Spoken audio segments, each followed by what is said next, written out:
যার মনের মধ্যে সততা আছে আল্লাহ পাক কোনো না কোনো দিন ইনশাআল্লাহ তাকে হেদায়েত দিবে। এটা আমরা আমাদের অভিজ্ঞতা থেকেও দেখেছি।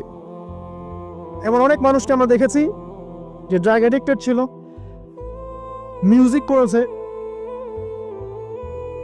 হারাম সম্পর্কের মধ্যে ছিল, নামাজ ঠিক মতো পড়ে নাই, কিন্তু যখনই আল্লাহর কথা আলোচনা হতো দেখতাম সে খুবই শান্তভাবে মন থেকে কথা শুনছে। কথা শুনতে শুনতে শুনতে একদিন মাশাআল্লাহ এখন দেখবেন যে চিল্লা দিয়ে বেড়াচ্ছে বিভিন্ন মসজিদে। আল্লাহ হেদায়েত দিয়েছে, সব ছেড়ে দিয়েছে। এরকম মানুষের অভাব নাই কিন্তু সমাজে। তো এখানে আল্লাহ পাকের রহমত বা দয়ার একটা উজ্জ্বল দৃষ্টান্ত দেখতে পারবেন। ঠিক এরকম আরো একটা ঘটনা আছে বনু ইসরাইলের।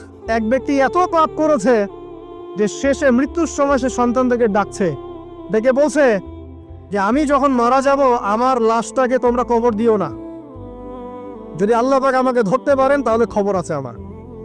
কি করতে হবে? সে বলছে যে আমার দেহটাকে তোমরা পুড়িয়ে ফেলবে এবং পুড়িয়ে ফেলার পরে ছাইগুলোকে একত্রিত করবা, করে অর্ধেক ছাই সমুদ্রে ভাসিয়ে দিবা, অর্ধেক ছাই বাতাসে উড়িয়ে দিবা। সন্তানরা তাই করলো।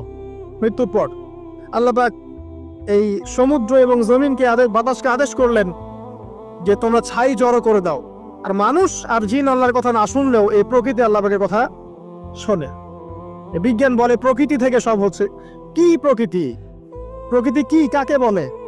মানুষকে আল্লাহর ইবাদতকে বাদ দিয়ে প্রকৃতি পূজায় নিয়ে গেছে।